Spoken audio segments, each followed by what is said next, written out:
الرحمن الرحيم الحمد لله رب العالمين والصلاة والسلام على رسول الله وعلى آله وصحبه وسلم تسليما كثيرا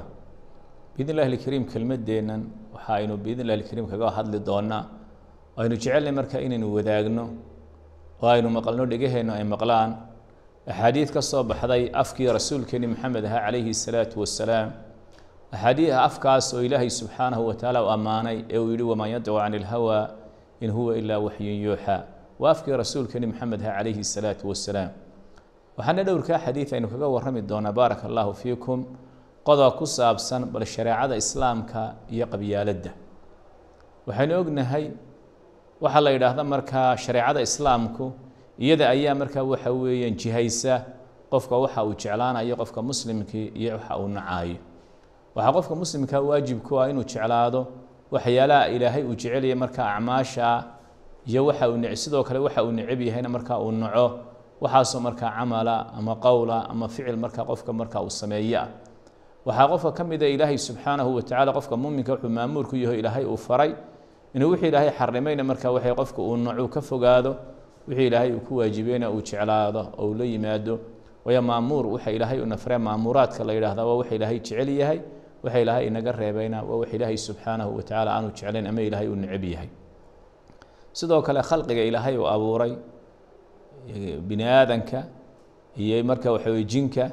waxa kamid ah dad ilaahay subhanahu wa ta'ala uu jecel yahay ay tahay marka in walaal la siiyo iyo dad ilaahay subhanahu wa ta'ala uu neceb yahay oo ay tahay marka in laga fogaado waa angalka ama marka zaawiyada ay tahay qofka muslimka inuu ka fahmo qabiyaalada iyo marka arinkeeda waxaan ognay ilaahay subhanahu wa ta'ala rasuulkiisa Muhammad alayhi salatu wassalam inuu yiri ثلاث من كنا فيه وجد بهن حلاوة الإيمان صدق حرمات قفك الله جهلا وصدق ذا كويل يا إيمانك معانك سبحانه بيقول لي عليه الصلاة والسلام أن يكون الله ورسوله أحب إليه مما سواهما وأن يحب المرء لا يحبه إلا لله وأن يبغض أن يعود في الكفر بعد إذا أنقذه الله كما يكره أن يغضب في النار بأن بيقول عليه الصلاة والسلام الرسول كله يصدق حرمات عند الله جهلا حلاوة الإيمان أي كويلا مرقص أرده وحكم بلا أن يكون الله ورسوله أحب إليه مما سواهما إنه قفك إلهي سبحانه وتعالى رسولك سعيد والبوكج على هذا ووحى وجعل أن قتاء الله ورسوله عليه الصلاة والسلام أرنت لبعض أن يحب المرأة لا يحبه إلا لله إنه قفك جعل هذا سوى إلهي ما يوحك لعنه جعل علينا سدوا كلا إنه النعاء وكراهية إنه كفر كن قضاء أما كفر وقال ما دام إلهي سبحانه وتعالى وكبد بعديه سدوا النعاية إن دبل قلت ربنا النبي يقول عليه الصلاة والسلام مرجع حديث كيا حديث الله ملك واحد المام أيان قفك النعيب كيس يجعل كيسة إن إلهي سبحانه وتعالى شريعة سوي هجيسو وهودي السوح وجعلي مركا أنو هجينين هذا موقف سداية أما ميل سداية أي شريعة اللي تكتوح على هذا قبيلة ده هساتي قبيلة ده معناه هدوء محي قبيلة ده معناه هدوء وياهي إنه وقفكوا آمنوا مروا البرهير كودو يقيس كودو إنه كخير بدين مركا ومضاها كلا إلا أو إلى هذا مركا شرارنا خير من خيار بني فلان وحيكون يجا الشركة بدن يتوقتا برعدك غان خير كلاهين أيها وحي كخير بدن خيار بني فلان غير بني فلان كود خير كبدن وعك خير بدن كويا جمر كأنك شركة بدن سيدا أو كلام مر والب وقدمه ورير كوده مركا ولا جوسين إياه ونقدم مركا وحويان ولا عن كل سنين إلهي سبحانه وتعالى كتاب كيسة هي سنة رسول كريم محمد عليه الصلاة والسلام رسول وحى وكجور من دور حديث أيها وحى وكتل مامي قبيلة يفعل حمده وحنبي يقول عليه الصلاة والسلام إن الله قد أذهب عنكم عبية الجاهلية وفخرها بالآباء إلهي سبحانه وتعالى وحي ذيك كحيي وحلو يقانا نسيبك جاهلية ده يدغك جاهلية ده يا أبياش ومركا لقفة أنا بنبي يقول عليه الصلاة والسلام تذكرنا وحي نقدر مؤمن تقي وفاجر شقي تذكر وحي أكل بحان مركي إسلام كيمي قفتقي على كعبس بدن وإن كان عبدا أسود أدون مذوبها النقدة هي فاجر شقي قف قال أو شر بدن هبا النقدة قف مركادتك دحدي ده الكيس معروف مع أقوام كل مركا وناك يوحوي سمعت كله سيد أبو اللهب أبو جهل يدك لم يذكاها برجاستان بيقول عليه الصلاة والسلام أنتم بني آدم وآدم من تراب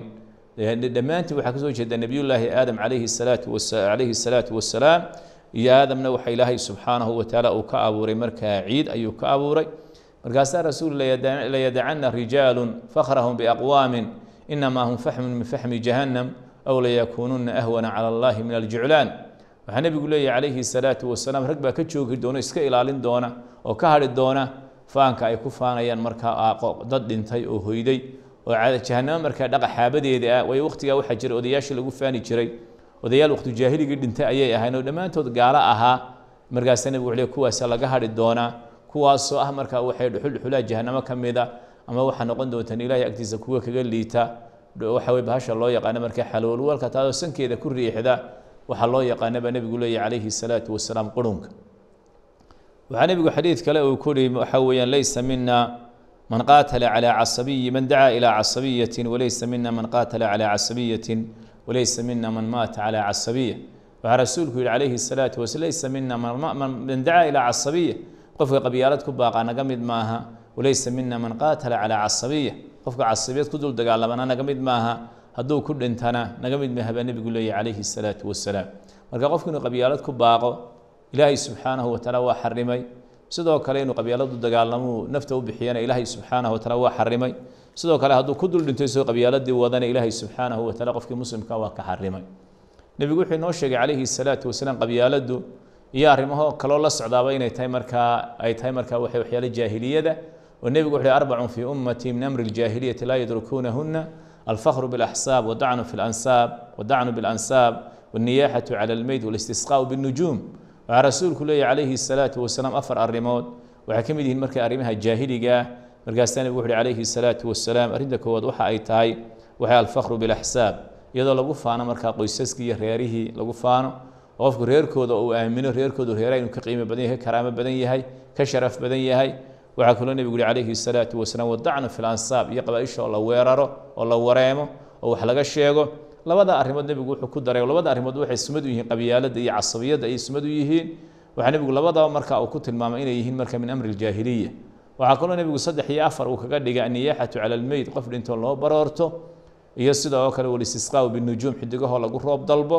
oo la dhaha xidig hebel uu markaa xidig hebel ku dhowaaday ama xidigaas hadduu halkaa maray barwaaqay noqonaysaa hadduu halkaa marayna abaar ayay noqonaysaa baaraka allahu fiikum xadiidaasi waxayna tusaysaa qabyaaladu foolxumada ay leedahay ilaahayna qofka muslimka waxa uu faray inuu walaaladiisa muslimiinta uu ku xidhiyo markaa xidhiidhka markaa iimaanka uu ku xidhiidhiyo inuu warkiisu noqdo markaa waxa weeyaan abilislaamu laa aba lii siwaahu ida iftakharuu biqaysin aw tamiimin si ninka markaa shaacirka waxa weeyaan muslimkiiba markaa uu yidhi waxay bimacnaa ciddaan xidhiidh la yeelanayaan ku faanaya marka waa islaamkii waxa weeye laa aba lii siwaahu aabbo kaloo aan ku faano marka islaam aan ahayn malihi ida iftakharuu biqaysin aw tamiimin hadday dadku ku faanaan reer qays iyo reer tamiim ayuu leeyahay waxaa markaa muhiima inaynu ogaano qabyaalada markaa foolxumada ay leedahay inay mafsado adduunyo iyo mafsado diineedba ay leedahay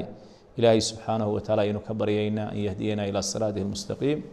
sala allahu calaa rasuuli illaahi wacala aalihi wasaxbihi wasalama tasliima kaiira